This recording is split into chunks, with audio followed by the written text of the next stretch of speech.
Hello and welcome to B-Slate F2703, and today in this video I will be doing a follow-up to the UK Disneyland, as now it's recalled as the Resort of London.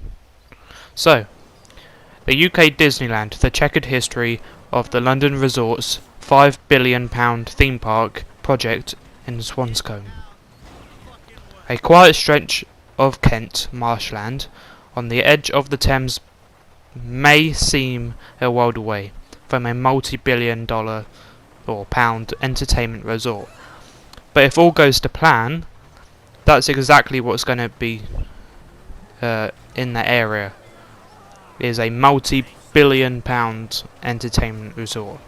The UK's much anticipated and often delayed answer to Disneyland, and finds out why such a secluded spot was picked for the ambitious project in the first place. The project was first announced in 2012. The London Resort project, dubbed Britain's answer to Disneyland, is set to be constructed in the Swanscombe between Dartford and Gravesend. If built, the £5 billion theme park and entertainment resort will cover 1,245 acres of land, a space equivalent to roughly 113 Wembley stadiums. That's a lot. That is massive, and would be larger than the UK's current largest theme park, Alton Towers. And that takes about 2-3 days to get around, so yeah, you might need a week here. And although no planning application has been submitted, the project is once again in the spotlight following the announcement of a largely consultation. The London Resort Communications Director Andy Martin remained tight-lipped about the full prospects of the theme park, but said some exciting announcements were on the way. He said, and I quote, "What we are creating is a first for the UK. We want to raise the bar. It has changed from what it was in 2015 and is now a very different project. Artist impressions, image rights, deals, and even the directors tasked with steering forward the vision have all changed during this time, but its location on the Swanscombe remained the same. But this was not always the case. A 300-plus page environmental scoping report sets out for the heritage, flooding noise, transport, and economic considerations of the project. It also revealed how developers looked at 10 other but this was not always the case. A 300-plus page environmental scoping report sets out for the heritage, flooding noise, transport, and economic considerations of the project. It also revealed how developers looked at 10 other alternative locations before settling in the North Kent marshlands. Bosses had originally considered Olympic Games legacy sites and 3 locations north of the Thames, in Essex, before switching their attention to Kent. Ashford and Cliff on the Hoo Peninsula were among those touted as potential candidates before developers opt for Swanscombe. The report documents how a major driving factor behind its selection was its close proximity to London, with it being felt the resort should be located within 100 kilometres of the capital. In addition, planners looked at current land availability and use, environmental constraints and transport connections, including the ability to travel by means other than a car. Bosses believe the environmental resort will have a transformative effect on the local economy through direct investment in the development, its operation and the attraction of visitors. They found the Swanscombe site provided the best location based on its strategic highway routes, including the A2 and the M25 orbital motorway. However, concerns have been raised by some residents as the site is close to the Dartford crossing, which regularly suffers from a host of traffic problems, with roads gridlocked most of days.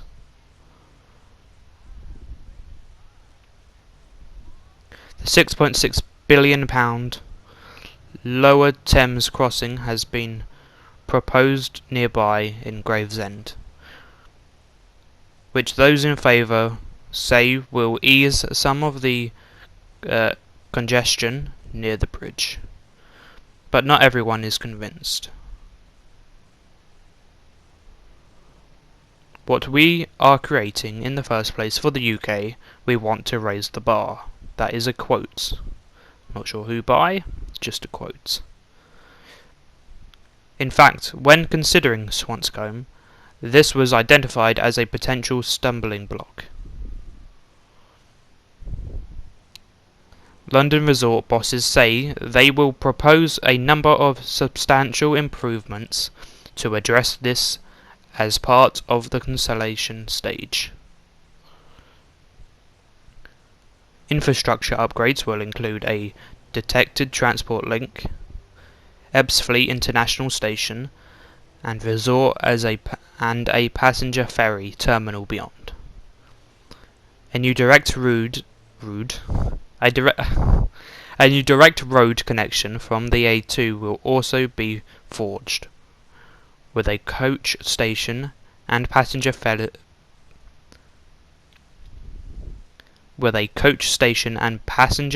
facilities.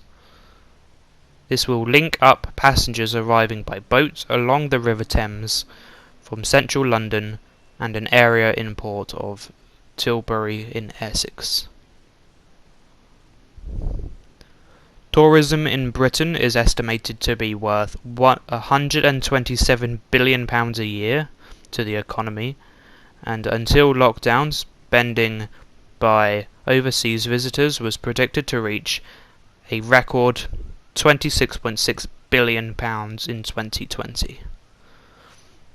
The developers say the project will make a significant contribution to UK tourism, providing a visitor attraction of international status, open throughout the year in an area that is not currently a premier tourism and leisure destination. It also sought to set itself apart from the competitive, adding a major difference. What? It also sought to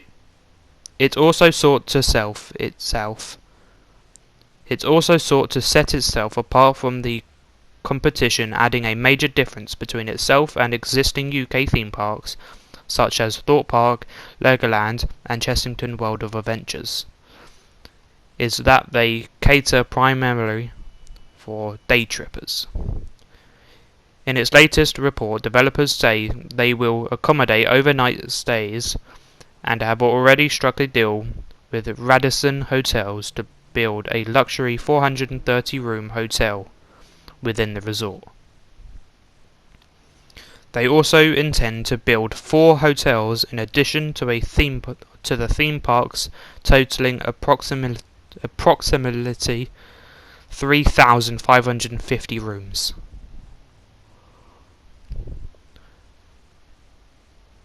Plans were also revealed for a proposed 3,000-seat convention conference centre, an esports arena, and a number of indoor and outdoor theatres. In addition, London's resort plans to build up to 500 new homes on the site and has ring-fenced land in an abandoned chalk pit known as Craylands. Craylands LAN pit for these purposes. It says these housings would be reserved exclusively for use by those staff members working at the entertainment resort, including young and seasonal employees. The resort said this is intended to allow for smooth operation of the resort, assist recommission,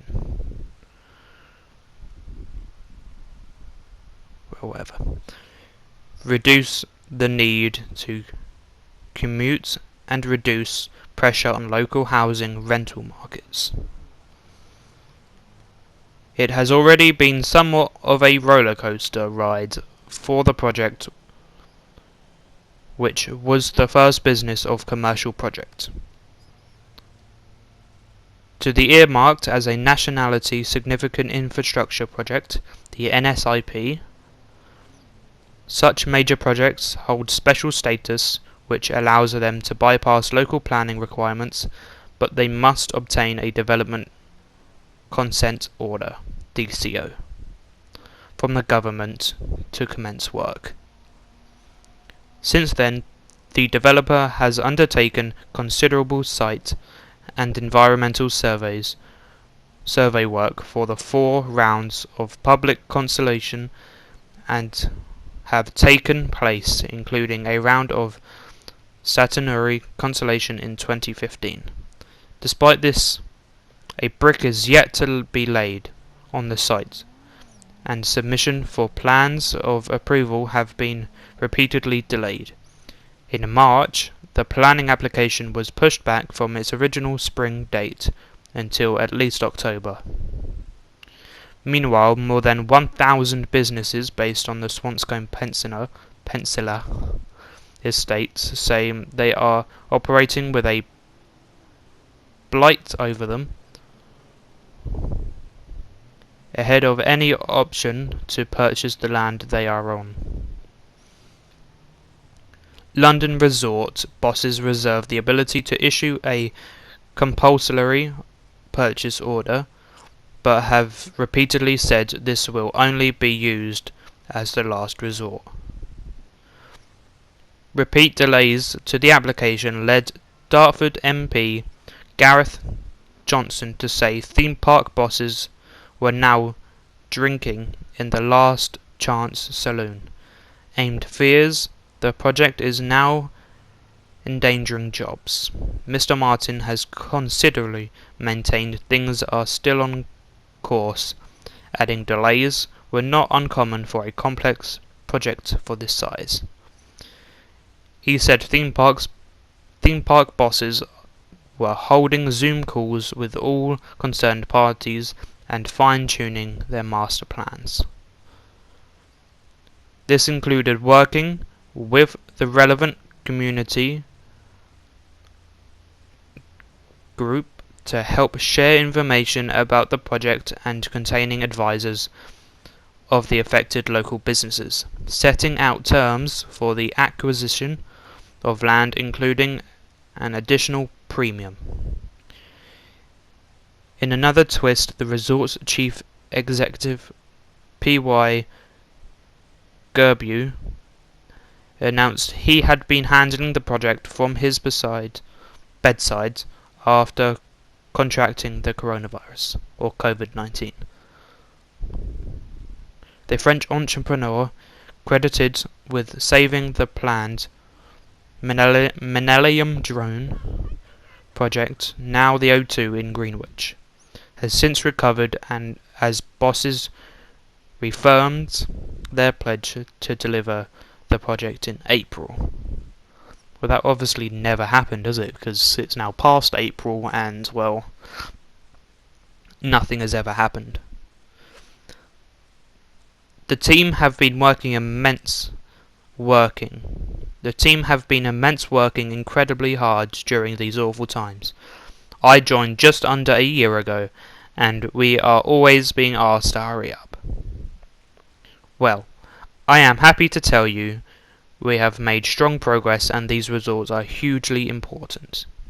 Well, I'm not sure about that, because you haven't even laid a brick on the site yet, like the report said earlier. This is a significant step in transforming an amazing and ambitious dream into reality. The full application is now expected to be submitted in autumn. There will then be 28 days for the planning to review the application and decide whether or not to There will then be 28 days for the planning to review the application and decide whether or not to accept it for examination. And, well, that is all the article said for now, and my thoughts on that. This is the Kent Online report on what is going to happen and what has happened so far, and most of that is true, but I really don't think that it's going to happen anytime soon. It's probably going to happen in the next 10 years or so, but I don't think it's going to happen in the next couple of years. Probably not even going to lay a brick in the next couple of years, but try to be ambitious and just forget about it until they start laying bricks on, and hopefully if that starts happening, then more jobs will be created, the tourism will rise, they will make quite a bit of money from it, and well, this is the first thing to be properly built in Kent, like a theme park like this. Alton Towers is in the UK, but is on Stoke-on-Trent. That's not even in Kent. There's Chessington World of Adventures, Legoland Windsor, and other things like that. There's Thorpe Park, obviously. Pontins Park. I know Diggerland. That's quite a small like park, but it's not really a theme park. But yeah. I hope you have all enjoyed me reading that report, and hope you are all enjoying your day with these hard times.